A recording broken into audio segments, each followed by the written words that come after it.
मैं उत्तम द्विवेदी, आप सभी का स्वागत है। आज हम लोग पढ़ने वाले हैं चैप्टर नंबर 4 संधारित्र तथा परावैद्युत पदार्थ। देखिए, हम लोग सबसे पहले जानते हैं चालक तथा परावैद्युत पदार्थ क्या होते हैं। यदि हम लोग चालक की बात करते हैं तो देखो, चालक नाम से ही समझ में आता है कि ऐसे पदार्थ जिनमें विद्युत धारा का प्रवाह आसानी से होता है। कहने का मतलब इनमें विद्युत धारा आसानी से प्रवाहित होती है। यदि परावैद्युत या हम कहें विद्युत रोधी, तो नाम से इसमें भी समझ में आ रहा है कि विद्युत रोधी पदार्थ क्या होते हैं। ऐसे पदार्थ होते हैं जिनमें विद्युत धारा का प्रवाह नहीं होता है। अब बात करते हैं चालक पदार्थ होते कौन से हैं। तो देखिए, चालक पदार्थ की यदि बात करें तो सभी धातुएं चालक पदार्थ होती हैं। और इन धातुओं की यदि बात करते हैं एग्जाम्पल में जैसे लिखें तो हम लोग लिख सकते हैं सिल्वर Ag, कॉपर, एल्यूमिनियम, इस तरीके से। अब इनमें विद्युत धारा का प्रवाह क्यों होता है। कहने का मतलब है चालक में क्या ऐसी खासियत होती है जिसके कारण विद्युत धारा प्रवाहित होती है, लेकिन परावैद्युत पदार्थों में विद्युत धारा का प्रवाह नहीं होता है। तो देखिए, विद्युत धारा का प्रवाह मतलब आवेश का प्रवाह है। तो चालक जो पदार्थ होते हैं उन सभी चालक पदार्थों की एक खासियत क्या होती है। देखिए कि परमाणु में नाभिक के बाहर जो इलेक्ट्रॉन होता है अंतिम कक्षा का, वह आसानी से बाहर निकल जाता है। और यह इलेक्ट्रॉन जब आसानी से बाहर निकल जाता है तो इस इलेक्ट्रॉन को हम लोग बोलते हैं मुक्त इलेक्ट्रॉन। और ये मुक्त इलेक्ट्रॉन चालक पदार्थों में बहुत सारे पाए जाते हैं, जिस कारण से ये मुक्त इलेक्ट्रॉन जो होते हैं वह विद्युत धारा का प्रवाह कराते हैं, या कहा जाए ये आवेश वाहक का कार्य करते हैं। परंतु यदि बात करते हैं हम लोग परावैद्युत या विद्युत रोधी पदार्थ की, तो परावैद्युत या विद्युत रोधी पदार्थ में यहाँ पर नाभिक से इलेक्ट्रॉन दृढ़ता पूर्वक बंधा होता है। कहने का मतलब यह मुक्त नहीं होता है। इस कारण से ये इलेक्ट्रॉन बाहर निष्कासित नहीं हो पाते, जिस कारण से आवेश वाहक पदार्थ में पाए नहीं जाते, जिससे विद्युत धारा का प्रवाह नहीं होता है।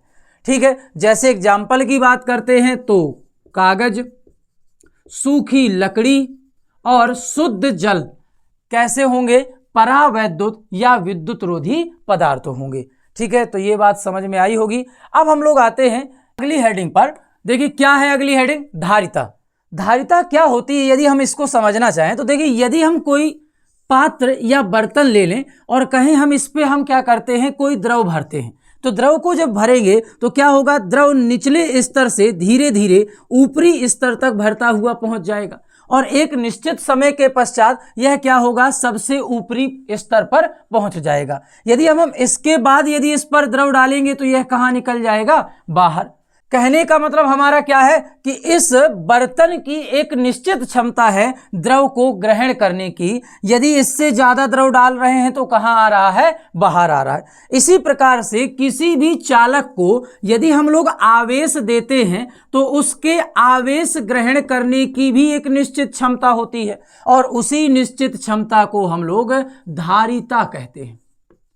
क्या बताया कि किसी भी चालक को यदि हम आवेशित करें तो उस आवेश को ग्रहण करने की चालक की एक निश्चित क्षमता होगी, और उसी क्षमता को हम क्या कहते हैं, धारिता कहते हैं। तो यदि हम धारिता को परिभाषित करना चाहेंगे तो क्या लिखेंगे, किसी चालक के आवेश ग्रहण करने की क्षमता या माप को धारिता कहते हैं। अब बात करते हैं धारिता के सूत्र के लिए। तो देखिए, यदि हम आवेशित करेंगे इसको तो आवेश बढ़ाने पर विभव बढ़ेगा। कहने का मतलब आवेश विभव के अनुक्रमानुपाती होगा।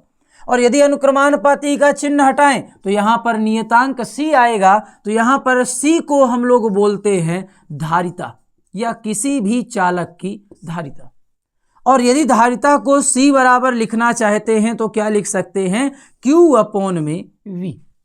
क्या हो जाएगा, C बराबर Q/V। तो यदि हम इसको परिभाषित करें इस सूत्र से तो क्या बोल सकते हैं, देखिए, किसी चालक को आवेशित करने के लिए दिया गया आवेश तथा विभव में वृद्धि के अनुपात को हम क्या कहते हैं, धारिता कहते हैं।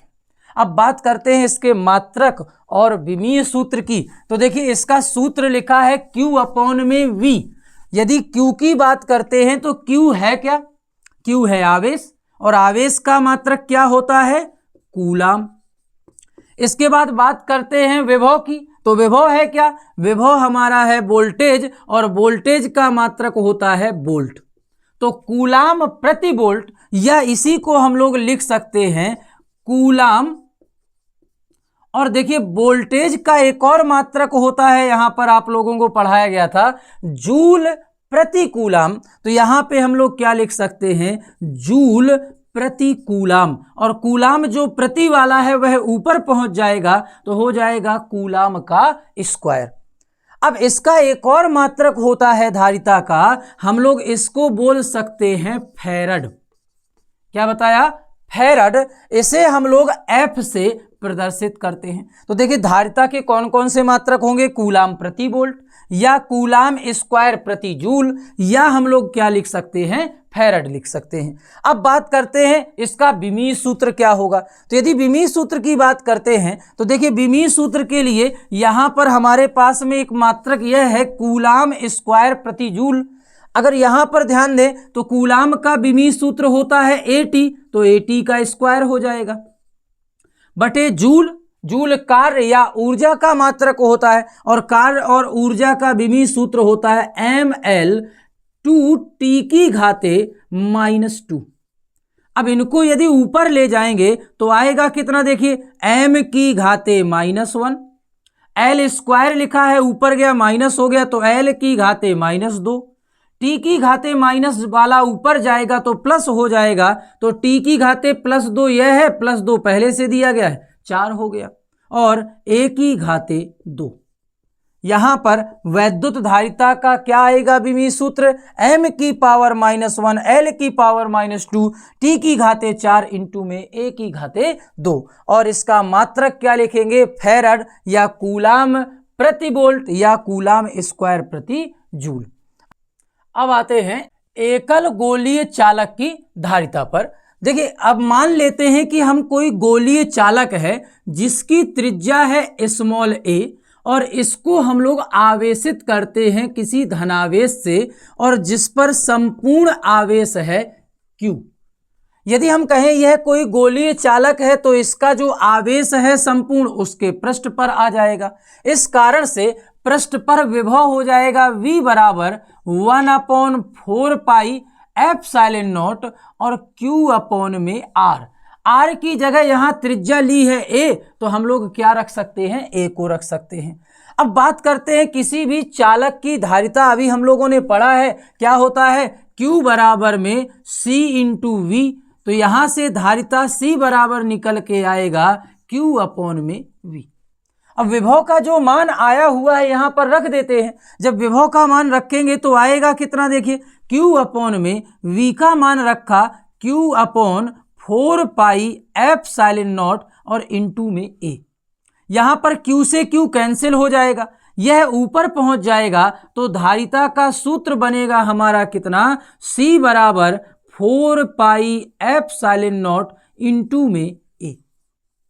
यह क्या है? किसी भी गोलीय चालक के लिए धारिता का सूत्र क्या?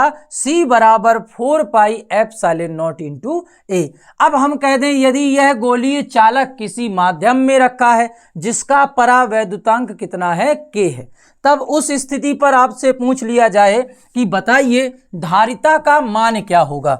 तो यदि आपसे कहा जाए कि किसी परावैद्युतांक K वाले माध्यम में रखा गया है तो धारिता C के बराबर हो जाएगी 4 पाई एप्सिलॉन नॉट। यहाँ पर एप्सिलॉन नॉट की जगह क्या हो जाएगा? एप्सिलॉन नॉट इंटू K, और इंटू में आ जाएगा A।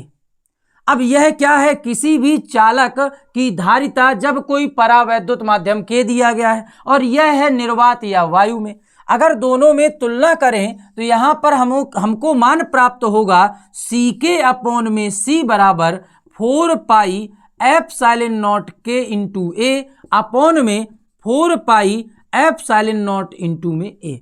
4 पाई एप्सिलॉन नॉट से एप्सिलॉन नॉट कट जाएगा, A से A कट जाएगा, तो C के बराबर कितना आ जाएगा? देखिए C के बराबर यदि लिखना चाहते हैं तो यहाँ बचा K और इंटू में C, यानी कि यहाँ आएगा K इंटू C। कहने का मतलब क्या है कि धारिता का जो मान है परावैद्युत माध्यम लाने पर K गुना बढ़ जाता है। अब बात करें यदि इस पर कि यह जो चालक की धारिता है निर्भर किस पर करेगी? तो यहां पर सूत्र से ही समझ में आ रहा है कि चालक की जो धारिता है वह निर्भर करेगी पहले तो ए पर। ए क्या है? त्रिज्या, और यानी कि त्रिज्या अगर हम बढ़ा दें तो आवेश जो होगा ग्रहण करने की क्षमता बढ़ जाएगी। तो जो चालक की धारिता होगी वह अनुक्रमानुपाती होगी ए की। तो इसका अर्थ क्या निकलेगा कि जो धारिता है C वह बढ़ेगी यदि चालक का आकार बढ़ाते हैं। दूसरा, अभी हम लोगों ने समझा ही कि किसी माध्यम K को लाने पर क्या होता है, यहाँ पर धारिता K गुना बढ़ जाती है। तो इसका मतलब है कि यदि हम चालक के पास में कोई परावैद्युत माध्यम रख दें तो धारिता का मान भी बढ़ जाता है। तीसरा, यदि हम इस चालक के पास में कोई अन्य चालक ले आए तो इस चालक के प्रेरण के कारण भी इसकी धारिता बढ़ जाती है। यदि हम दो आवेशित चालकों को एक दूसरे से जोड़ दें तो आवेशों के पुनर्वितरण से पहले पर आवेश कितना शेष रहेगा, दूसरे पर कितना, और उभयनिष्ठ विभव क्या होगा और ऊर्जा में हानि क्या होगी, इसको हम लोग जानते हैं। तो देखिए, हम मान लेते हैं कि दो आवेशित चालक हैं ए व बी, और पहले पर आवेश है जब हमने इनको जोड़ा नहीं है वह है Q1 और दूसरे पर आवेश है Q2। पहले की धारिता हम मान लेते हैं C1 है और दूसरे की धारिता है C2, तथा जब हम इन दोनों को आपस में नहीं जोड़ते तब पहले पर विभव V1 और दूसरे पर विभव V2 है। इस स्थिति पर यदि हम Q बराबर C इंटू V सूत्र लगाएंगे तो आएगा Q1 बराबर C1 इंटू V1, और दूसरे पर अगर हम लोग ध्यान दें तो Q2 बराबर C2 इंटू में V2। अब यदि हम क्या करें, इन दोनों चालकों को किसी चालक तार से जोड़ दें, तब होगा क्या, यह चालक है एक दूसरे को स्पर्श कर रहा है तो विभव में अंतर के कारण आवेश स्थानांतरित होने लगेगा, और जब आवेश स्थानांतरित होगा तो कहां से कहां की ओर हो जाएगा, उच्च विभव से निम्न विभव की ओर। यदि मान ले कि V1 का विभव उच्च है और V2 का विभव कम है, तब क्या होगा, यहां पर Q1 वाला जो आवेश है B की ओर जाएगा। कब तक जाता रहेगा, जब तक कि दोनों के विभव समान न हो जाए। तो मान लेते हैं कि दोनों के विभव समान होकर हो गए V, तथा आवेश पहले पर बचा Q1 डैश और दूसरे पर बचा Q2 डैश। इस स्थिति पर जो उभयनिष्ठ विभव आया है वह हो जाएगा कितना, देखिए, उभयनिष्ठ विभव यदि हमने V माना है तो V बराबर होगा कितना, आवेश बटे में धारिता होता है, यहां से आवेश बटे में धारिता आएगी। तो आवेश, अब दोनों की बात करेंगे तो देखो स्थानांतरण हुआ है, आवेश में ह्रास नहीं होगा, तो कुल आवेश जितना पहले था अभी भी उतना ही होगा। तो कहने का मतलब है कुल आवेश और बटे में कुल धारिता। अगर कुल आवेश की बात करें तो कुल आवेश कितना होगा, देखिए Q1 प्लस Q2, और बटे में यदि धारिता की बात करें तो C1 प्लस C2। अब Q1 के मान की बात करते हैं तो यहां पर देखिए मान दिया गया है, Q1 का मान क्या रख सकते हैं, C1 V1, Q2 का मान क्या रख सकते हैं, C2 V2 अपॉन में C1 प्लस C2। तो यहां पर हमको विभव का सूत्र प्राप्त होगा क्या, V बराबर C1 V1 C2 V2 plus में और बटे में C1 प्लस C2, और यह किसका सूत्र होगा, उभयनिष्ठ विभव का। अब हम लोग आगे जाते हैं इसी में कि यदि पूछा जाए स्थानांतरित आवेश की मात्रा क्या होगी और स्थानांतरित आवेश कितना होगा, तो हम लोगों ने माना है कि स्थानांतरित होकर पहले पर आवेश हो गया है Q1 डैश और दूसरे पर हो गया है Q2 डैश। इस कारण से यदि हम Q1 डैश का मान ज्ञात करना चाहते हैं तो Q1 डैश बराबर क्या होगा, Q बराबर C इंटू V से Q1 के लिए आएगा C1 इंटू V, और दूसरे के लिए यदि ज्ञात करना चाहते हैं तो Q2 बराबर क्या आएगा, डैश में C2 इंटू में V2 था, अब क्योंकि विभव हो गया है V तो C2 इंटू में V। यदि हम बात करें इनके अनुपात की तो Q1 डैश अनुपाते Q2 डैश बराबर क्या आएगा, C1V अपॉन में C2V। V से V कैंसिल हो जाएगा। जब V से V कैंसिल हो गया तो क्या आया, Q1 डैश बटे Q2 डैश बराबर C1 बटे C2।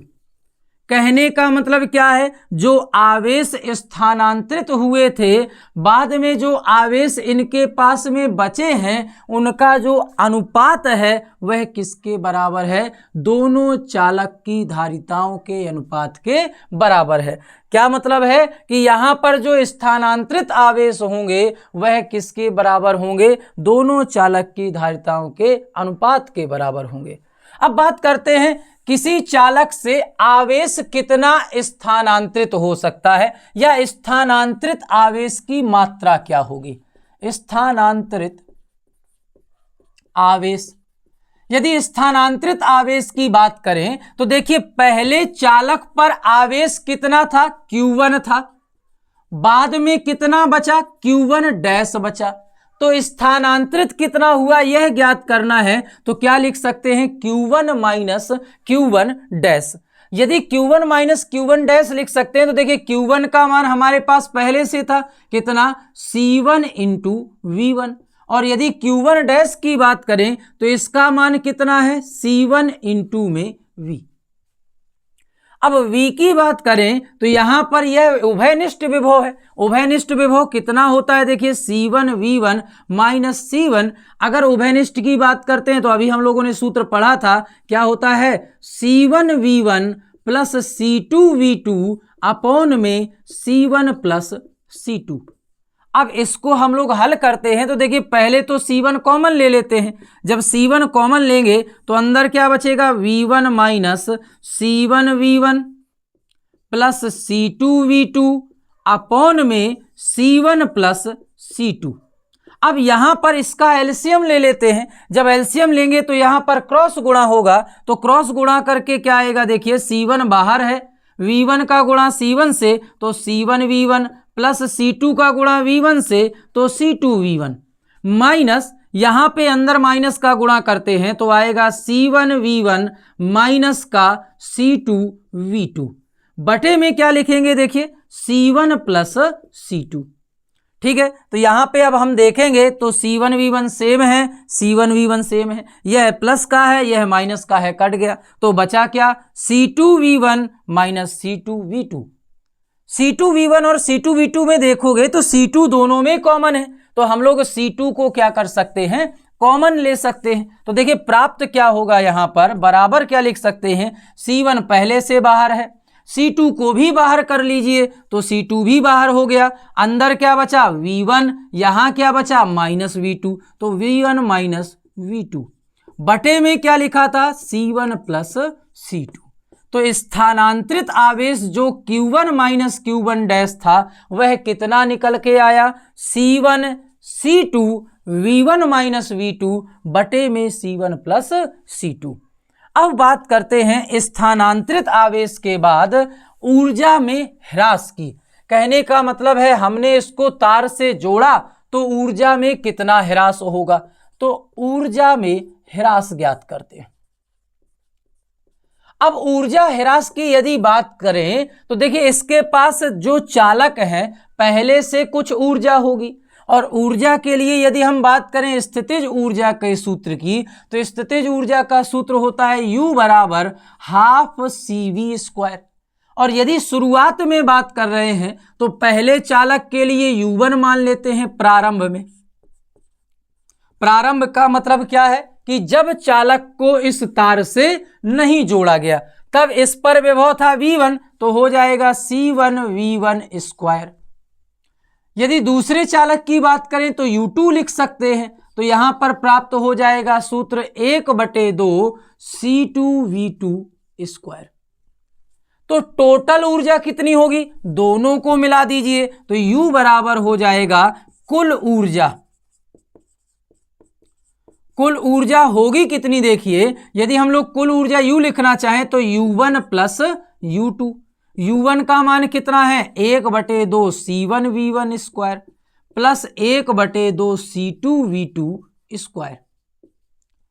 अब इसी प्रकार से यदि बात करते हैं बाद में कितनी ऊर्जा होगी, तो बाद में हम लोग यदि मान लें यू डैश है, तो देखो विभव हो गया है समान, और यदि विभव समान हो गया है तो आएगा कितना 1/2 C1 प्लस C2 और इंटू में वी स्क्वायर, क्योंकि C1 वी स्क्वायर और प्लस 1/2 C2 वी स्क्वायर, तो यह हो कितना जाएगा 1/2 C1 प्लस C2 इंटू में वी स्क्वायर। अब यह पहले की ऊर्जा है, यह बाद की ऊर्जा है, हमको निकालना है ऊर्जा में हानि या ह्रास। तो हानि या ह्रास कैसे प्राप्त होगी, सिंपल समान है कि पहले जितना था हमारे पास अंतिम वाले में से घटा लीजिए, घटाने के बाद जो प्राप्त होगा वही कमी या ह्रास होगी। तो हम लोग यदि ऊर्जा में ह्रास लिखना चाहें तो होगा कितना, प्रारंभिक माना था u और बाद में कितना प्राप्त हुआ u डैश, तो हम लोग लिख सकते हैं u माइनस u डैश। अब u माइनस u डैश की बात करें तो u का मान कितना था 1/2 C1v1 square plus 1/2 C2v2 square. बाद में कितनी ऊर्जा हो गई 1/2 C1 प्लस C2 और इंटू में v का स्क्वायर। अब इसको हल कर लेते हैं तो देखेंगे 1/2 तो कॉमन है सब में, तो 1/2 को बाहर कर लिया, अंदर क्या बचा C1v1 square plus C2v2 square minus C1 plus C2 into में v स्क्वायर। v है क्या उभयनिष्ठ विभव, और उभयनिष्ठ विभव का मान कितना था C1v1 प्लस C2v2 अपॉन में C1 प्लस C2 का होल स्क्वायर। और बाहर हमने क्या किया था 1/2 का कॉमन लिया था। यदि हम लोग यहां पर ध्यान दें तो यहां लिखा है C1 प्लस C2 और यहां पर भी लिखा है C1 प्लस C2, यह लगा है होल स्क्वायर और यहां गुणा में ऊपर है, तो ये कट जाएगा आपस में। जब कटेगा तो आएगा कितना, देखिए 1/2 C1v1 square plus C2v2 square minus, देखो यह C1 प्लस C2 इस C1 प्लस C2 से कट गया, कितना बचा C1v1 प्लस C2v2 का होल स्क्वायर। ऊपर इसमें तो अभी होल स्क्वायर है ही, बटे में यदि यहां पर ध्यान दें तो बटे में आएगा C1 प्लस C2। अब देखो यहां पर बटे में एक मानकर इसका एलसीएम ले लेते हैं, और एलसीएम लेकर हम क्या करते हैं क्रॉस गुणा कराते हैं। तो क्रॉस गुणा कराने से हमको प्राप्त कितना होगा, देखिए ध्यान देते हैं, तो यदि हम यहां पर पहले C1 का गुणा कराएं तो C1 का यहां पर गुणा होगा तो आएगा C1 और इंटू में C1 पहले से है तो C1 का स्क्वायर और इंटू में V1 स्क्वायर, फिर C1 का इसमें गुणा आएगा तो प्लस C1 और इंटू में C2v2 स्क्वायर। इसी प्रकार से C2 का जब गुणा कराएंगे तो C1 से गुणा होगा C2 का तो आ जाएगा C1 C2 और इंटू में यहां पर क्या लिखा हुआ है V1 का स्क्वायर। फिर अब यहां पर C2 का गुणा इससे कराएंगे तो आएगा प्लस C2 इंटू में V2 का स्क्वायर। ठीक है, गुणा समझ में आया होगा। अब आते हैं यहां पर यह लिखा है होल स्क्वायर, तो होल स्क्वायर को यदि हम लोग खोलेंगे तो यह a प्लस बी के होल स्क्वायर से खोल सकते हैं। क्या होता है a square plus B square plus में 2ab, तो यहाँ पर a की जगह लिखा है C1v1 स्क्वायर, तो यहाँ पे क्या हो जाएगा C1 का स्क्वायर V1 का स्क्वायर प्लस इसको लिखें तो क्या होगा C2v2 का स्क्वायर और प्लस में 2C1 C2 इंटू में V1 V2। इस पूरे के बटे में क्या दिया गया था C1 प्लस C2। अब बात करते हैं यहां पर ध्यान देना ये माइनस का था और हम लोगों ने यहां पर सभी को किस में लिखा हुआ है प्लस में लिखा हुआ है, तो इसमें माइनस का हमें क्या करना पड़ेगा गुणा कराना पड़ेगा। इससे यह प्लस वाला माइनस का हो जाएगा, यह भी प्लस वाला माइनस का हो जाएगा और यह भी प्लस वाला क्या हो जाएगा माइनस का हो जाएगा। अब इस स्थिति में कुछ ना कुछ मान कटेंगे हमारे, तो देखो C1v1 स्क्वायर से C1v1 स्क्वायर कट गया और C2v2 स्क्वायर से C2v2 स्क्वायर कट गया। बचा क्या, जो भी बचा है उसको हम लोग ऊपर लिख लेते हैं। अब बचा क्या है, देखिए यहाँ पे बचा है बराबर 1/2, यहाँ आया C1 C2 V1 V2 का स्क्वायर प्लस में यहां ध्यान देंगे तो यह लिखा हुआ है C1C2 V1 का स्क्वायर, तो C1C2 V1 का स्क्वायर प्लस यहां पे, अब यहां पे ध्यान दोगे तो माइनस का बचा हुआ है, तो यहां लिख लेते हैं माइनस का 2C1C2 V1 इंटू में V2, और इस पूरे के बटे में क्या आया C1 प्लस C2। अब इस जगह पर यदि आप ध्यान दोगे तो ऊपर C1 इंटू C2 यहां पे भी लिखा है, C1 इंटू C2 यहां पे भी लिखा है, यहां पे भी लिखा है, तो कॉमन हो जाएगा। तो कॉमन होकर आएगा कितना 1/2 C1 इंटू C2 बटे में C1 प्लस C2 तो पहले से ही लिखा है। गुणा में क्या बचा देखो, यहां लिखा है V2 का स्क्वायर प्लस यहां पे लिखा है V1 का स्क्वायर और माइनस का 2V1 इंटू V2। अब यदि बात करते हैं इसकी तो यह सूत्र लिखा हुआ है a plus B A minus B का होल स्क्वायर करके। देखो यह लिखा है A square plus B square minus 2ab रूप में, तो यह है V2 का स्क्वायर प्लस V1 का स्क्वायर माइनस 2V1 V2। तो यह किसका सूत्र हो गया, होल स्क्वायर का, वो भी किस में माइनस में। तो सूत्र बनेगा यहां पर क्या 1/2 C1C2 अपॉन में C1 प्लस C2 इंटू में यदि यहां ध्यान दें तो यह आएगा V2 माइनस V1 का होल स्क्वायर। और यही सूत्र होता है क्या ऊर्जा ह्रास का या ऊर्जा में कमी का। तो आपको यहां पर सूत्र क्या प्राप्त हुआ 1/2 C1C2 बटे C1 plus C2 V2 minus V1 का होल स्क्वायर। यदि हम लोग ध्यान दें तो देखिए धारिताओं का मान तो धनात्मक होगा, तो यहां पे धारिताएं तो पॉजिटिव हैं और यहां पे अंतर होने के बावजूद क्या लगा हुआ है होल स्क्वायर लगा है, और होल स्क्वायर के कारण यह मान भी कैसा आएगा पॉजिटिव आएगा। इसका मतलब क्या है ऊर्जा का जो अंतर है वह कैसा आ रहा है पॉजिटिव आ रहा है, और पॉजिटिव आ रहा है इसका मतलब पहले जो ऊर्जा थी उसके बाद में जो ऊर्जा शेष रही वह कैसी होगी कम होगी। ऊर्जा कम होगी तभी तो मान पहले वाले का ज्यादा होगा और दूसरे वाले का कम होगा, तभी यह कैसा आएगा पॉजिटिव आएगा।